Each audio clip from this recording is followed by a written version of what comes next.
Well, my financial gain is through the roof. I do love having it, but God, I want to spend it. What's that? And what's up with its nose? Fuck! Hello, my name is Jackson. It's great to meet you, but even better to meet me. Skylanders. It existed, it can't hurt you.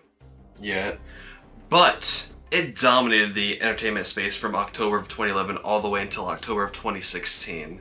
I swear, every time I dig in my couch cushions, I can just find another one, and another one, and another one. So, let's start from the beginning with Spyro's adventure. What worked, what didn't, and what made this the most magical scam in gaming? This tale starts as many others in gaming. Activision not being satisfied. No way. For some reason, and I never understood it, gaming corporations have this weird urge to make more money any ways possible.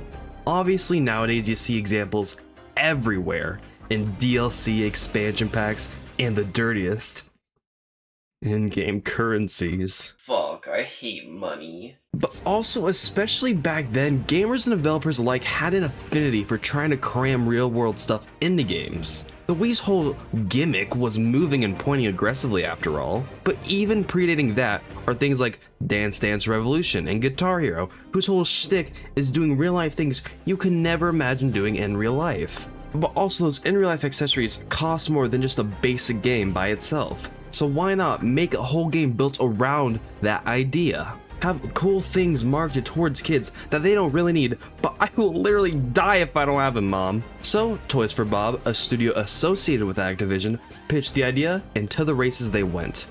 They also got the okay to use Spyro the Dragon as a way to appeal to more gamers and ramp up the hype. In the process, he got knocked off of being the cover art guy, and is almost completely unnecessary for the story in the game, and they fucked up his nose. Spyro fans hated it, but at the same time, it did work in making sure more people came and were less intimidated by seeing a familiar face. It released everywhere, filling store shelves, coming to every console you could dream of. This first game being on Wii, then ported on the PS3, 360, and even redid the game for 3DS. Dear God, did they try.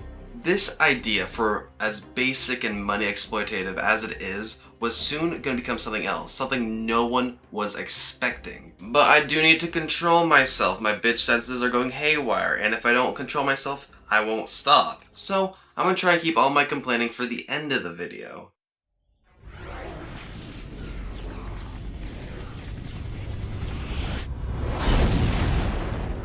That's some terrifying first words. Now this is some quality slop. Starting things up, ooh, we have so many options. Battle mode. Don't act like you have friends. You play Skylanders. Options do be optioning, and this adventure awaits. Greetings, young Portal Master. I have been waiting for you. I am Eon. What? I wear better anyways. We get to meet up with our mainstays of the series. Four Eyes, Old Man's Head, Joe Swanson. Boom! And now we are here, the moment that changed so many people. You are tasked with saving a city of Mabu from an evil tornado. You'll learn the basics of the game, the combat being comprised of a main attack, secondary attack, and tertiary attack. And to the dismay of all, a lack of jumping. My life is over. Other things would quickly become mainstays in the series, like the puzzles, which at first are piss easy, slowly pisses on me. And a bunch of collectibles, those being chests for money, soul gems for an upgrade, legendary chests for more money, you greedy bitch, and story scrolls for filler. You also get to know one of the only reasons you need more than the base 3 Skylanders, elemental gates. Have a Skylander with the same elemental type as the gate, you get access. All it does is unlock it. There is no real need to use said elemental type in the gate. It does hide collectibles that you will need for completion, but are pretty superfluous overall. Regardless, after you finish the first level, you go into the most classic and nostalgic cutscene you will ever see, which sorta lays out the story for you. Basically, Eon is the last portal master around. He protects the core of light, which keeps darkness from spreading across the Skylands. The evil Chaos, who everyone refers to as some demon from a very small animated series no one has ever heard of, comes to the core to destroy and spread darkness through the Skylands. The Skylanders fight off his forces just for him to blow up the core, killing Eon and sending all the other Skylanders that you play as on a journey to Earth where they are small and very advertisable. And you, the world's newest portal master, sends them to the Skylands to fight off the forces of evil. Now, does that make any sense? Great, because now we must save Callie in the perilous pastures, where, get this, you walk forward, kill enemies, and find collectibles. Luckily, she does serve a purpose. Bullshit. I mean, heroic challenges, where you do fast-paced challenges to give your Skylanders some minor permanent boosts. Don't worry, I will bitch. Anyways, back at your hub world, every other mission you will need to probably do something at your hub world to progress the story, like getting this telescope to function to find the eternal elements to fix the core of life. But first we need some wings for our hot air balloon to get the eternal wind element. Fuck, this story is something. You have turret sections which suck, and Hey, I need some Skylanders. How many? All of them. 5 minutes later. Come in.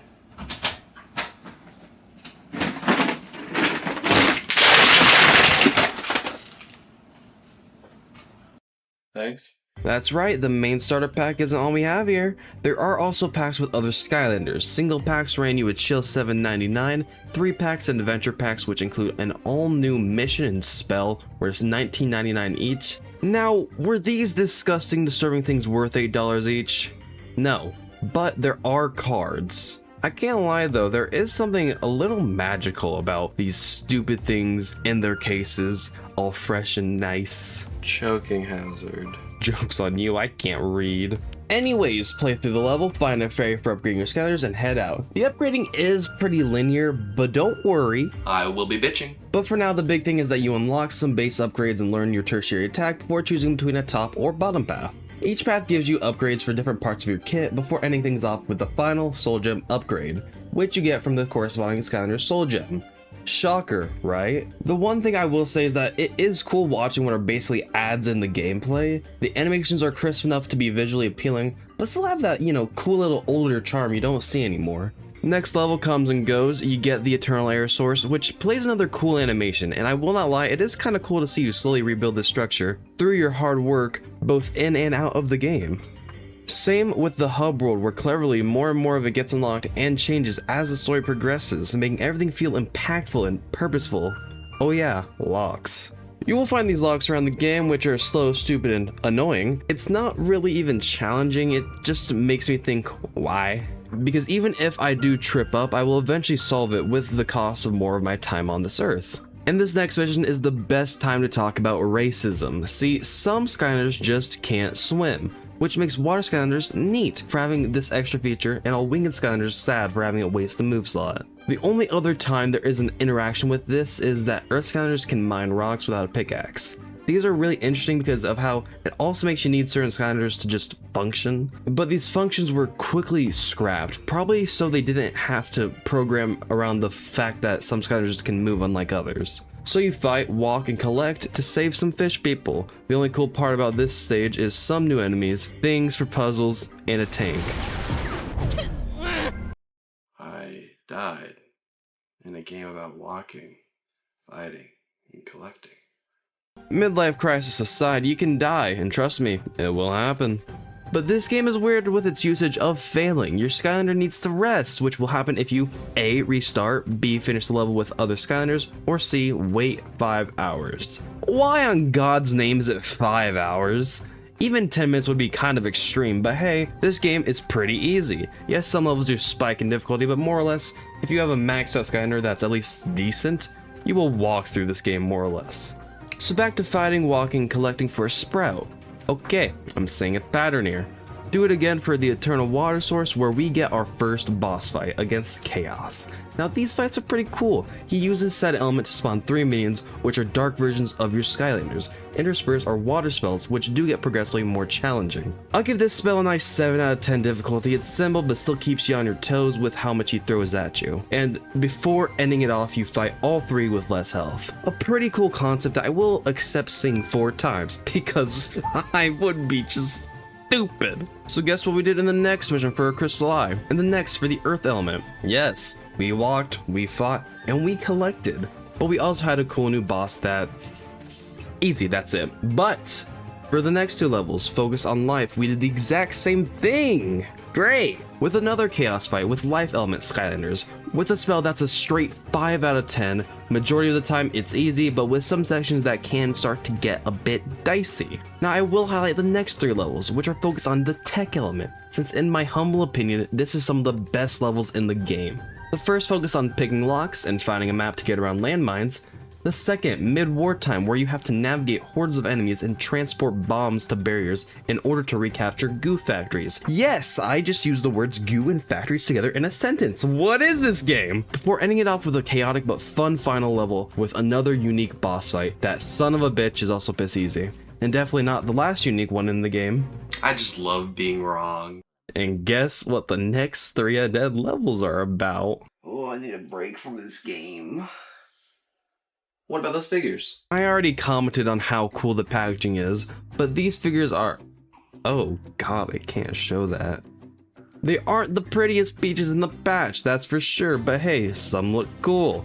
I think it's the eyes personally, wherever they don't show them or they are solid, they look pretty cool, I guess. I give it like a 3-to-1 ratio on fucked up eyes in the game, and even then, that's just nasty. Plus, it's hard to get invested in the ones that aren't Cinder or Spyro, since they are all new creations, which on one hand is cool and creative, and on the other, dear god, please never give Toys from Bob the keys. Also the names. Now yes, I know you can't all be winners, but most aren't even names. Just compounding 2 weird words, if they are words. Stump Smash, Wrecking Ball, Slam fucking Bam. Who are these people's parents anyways? And some are cool, like Trigger Happy, even though it is just describing him. I still think it's a fun name, like Double Trouble, Zook, Sunburn. Those are cool names, either because they are clever to a degree, or describe the character without making it weird or obnoxious. If anything, I bet I could make just as shittily and rushed out names as them, since hey, I doubt they took more than 5 seconds to make them. Okay, the last 2 undead stages are fine, having some cool mechanics like Robbies, which are the obnoxious version of zombies, and just more puzzles than usual, ending with a son of a bitch! Yes, Chaos, with 3 more minions, this time being undead, and an undead spell, which... why not just piss on me? It'd probably do more damage. 1 out of 10. The fire stages, which are underground, unlike the earth stages, which were above ground. God, I love nonsense. You can mind. That's it. Oh yeah, and Chaos comes back, recycling the same dance for a 4th time. Oh boy, I'm just so glad. Yeah, this is a 10 out of 10 on the fuck me in the ass scale. It is a dumb, stupid, and necessarily punishing spell. Get hit once in some of the spell's formations and yep, you're dead. Anyways, magic, which is cool because here we get a lot of more insight on the Archeans, which are a focal point in the next game. But other than that, they're fine. Although in the second to last mission you have a section where you shoot and punch enemies in a massive robot suit, even fighting another robot in the climax of it, and son of a bitch, it is 4 minutes of walking and haphazardly controlling this thing. So, the last mission. The core is all built back, but you still need to finish off Chaos. So you walk, fight, and collect, just with a lot more of the fighting than usual. And then, separated from the missions, is the last boss fight against Chaos, which reuses everything from the previous fights. And could take upwards of 10 to 20 minutes, mostly because it's just overly long and has way too many unnecessary camera holes. Why Activision? So that is the story, and it definitely does exist. Now is it simple and overly drawn out, with many poor mechanics, repeated gameplay and story beats, and that barely gives you any other feeling but with a gimmick that hardly affects anything except your wallet? I never said there was gonna be a saving grace. You have done well, Portal Master. We may have seen the last of Chaos and the Darkness, but there is more to do. The journey with your Skylanders is only just beginning.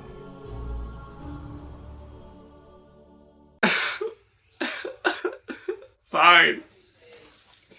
You win. Alright, now do I get a bitch? So, you're ready to try a heroic challenge, huh? Right. Those. Heroic challenge is the game's way of saying fuck you, by me. These are neat, but at the same time kinda stupid. Most of them are piss easy, and even the standout few instances of challenge is less of a testament to a well thought out mode and more of a firm kick in the balls.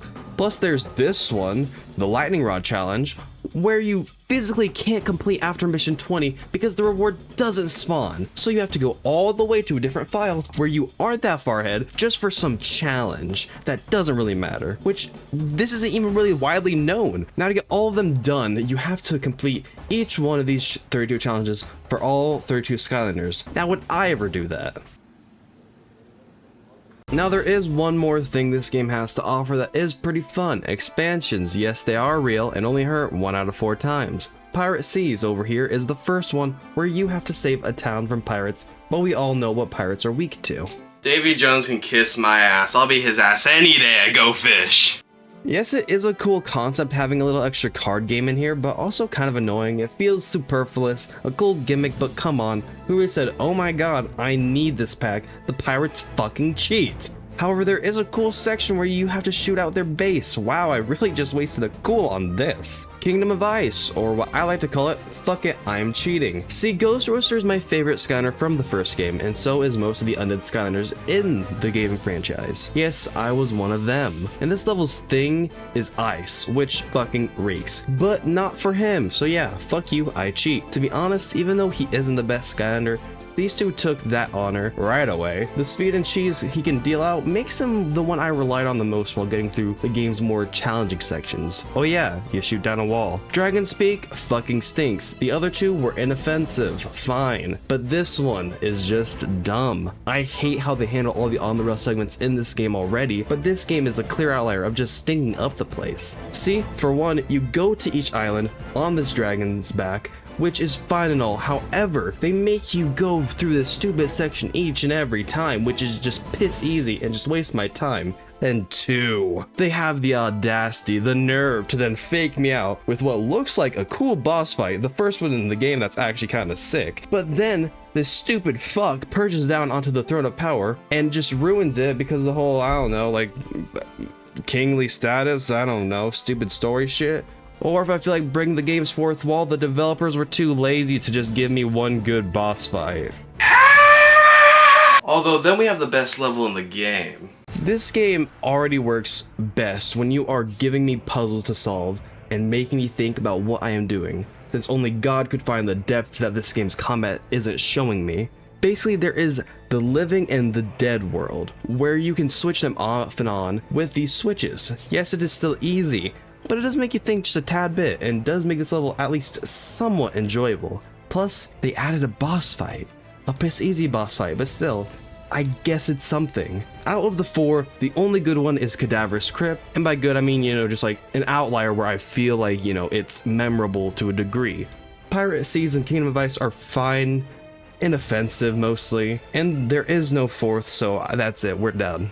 Now to fully complete the game, you must complete all of the levels, do them all without dying, while killing a certain quota of enemies, and in a timely manner. Plus, collect all of the collectibles. It is a little grueling, especially for an 18-year-old who can tell this isn't really fun. But it is a good way to keep a prepubescent playing.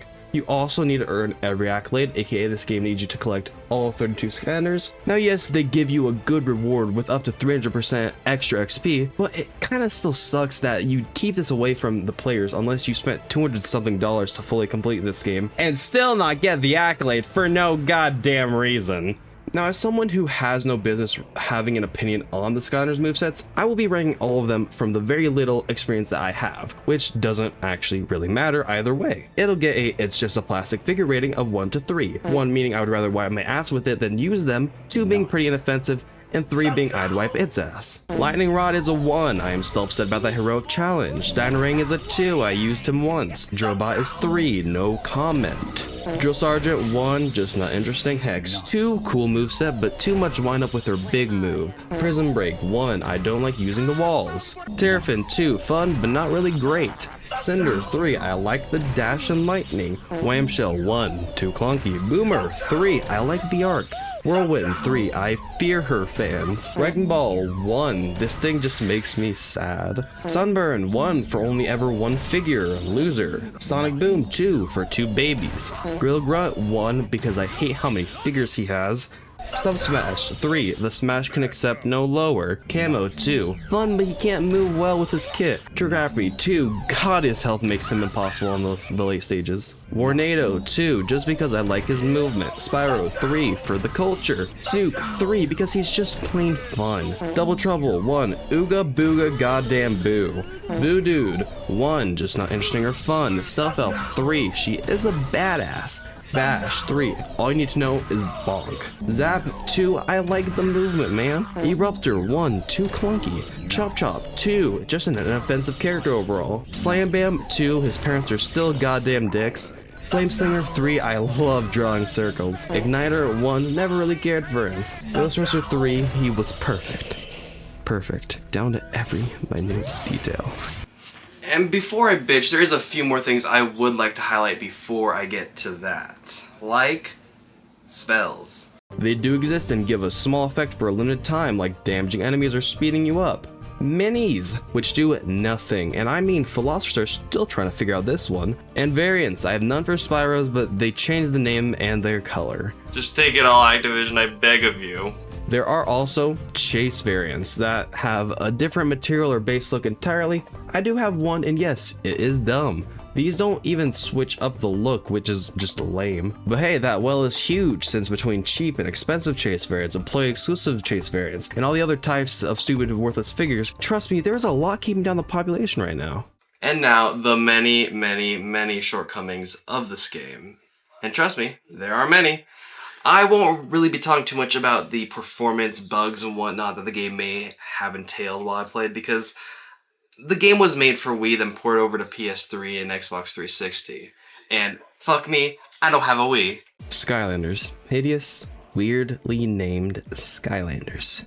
This progression is just ass. Now, I get XP. Each Skylander has its own, so it gets more powerful the more you play. But why in God's name is the gold separated as well? I understand it's so you can't go to someone else's game and quote-unquote cheat, but God, Activision, I don't want to play every shitty Skylander just for the sake for once again quote-unquote completing the game. And the gameplay, it just reeks. It is a kid's game, but at the same time, did you have to make it so basic and easy? You have expansion packs, and even though they all aren't home runs, they still have unique and cool concepts that would have made this game a lot more interesting than just collecting, walking, and fucking fighting for 90% of this game's runtime. And the pull away. Why do I have to be pulled away every time you give me an objective to each location that matters? Like, thanks! I can't wander around a little bit and find them. Show me them in a slow, annoying way, taking away from what little amount of fun that this game has to offer. Please, pan out for every 3 new enemies on every goddamn stage. I really felt lost on the fact I just pressed X and square on them like I do for every other enemy in the game. And why, in God's name, pan out to the different hiders every time they switch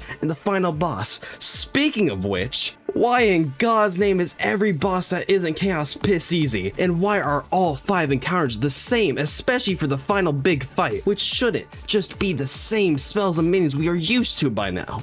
Why does Chaos have to speak for an absurd amount of times afterwards as well? I know it's supposed to be funny and add to his quirky character, but after the 3rd time, the bit was worn out. Why have the minis that do absolutely nothing? Why have the only unique levels be locked away by a figure? Why do you make me get every figure to have an XP bonus you know we want? Why are you so goddamn bipolar?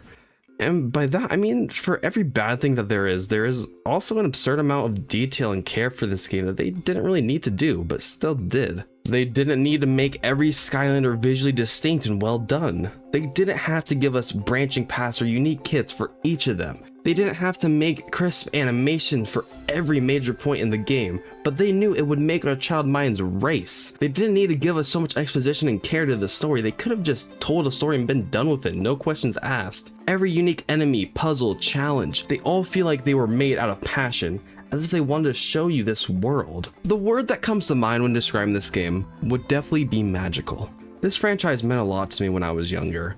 I love the hub world that you can just dick around in and explore as if infinite, even though it's anything but. I loved going to the store with my mom or dad begging for another figure, a feeling like each one of these Skylanders was actually another piece of this game's puzzle. And Toys for Bob nailed it. Yes, there are so many problems with graphics, game design, combat, and most other systems in the game, but they did one crucial thing differently than the competition. See, this is what kicked off Toys to Life as an idea. It spun off into other things like Disney Infinity, Lego Dimensions, and the only still semi-relevant one, Amiibo, which is its own thing entirely. But Skylanders, and especially this game, did it differently. They made something that is inherently gritty, something that felt necessary. They built the game so well around the fact that these bits of plastic are a part of the world and are components that are meant to be magical, not just cash-ins. This game is magical in every sense. I loved everything about it. The spin-offs, the sequels, the series. I could not have adored this game more, and for every moment that it gave me. It is over now, sadly. No matter how much they try to tell you, it's over. Stop! And I will say, even though this game was a headache for pretty much its entire runtime, I still loved every second of it. I loved reliving those childhood memories of feeling kind of like a kid again. But did that change? Did the game and its creators become more of a cash-in as the series developed? Or did they keep that spark of my assets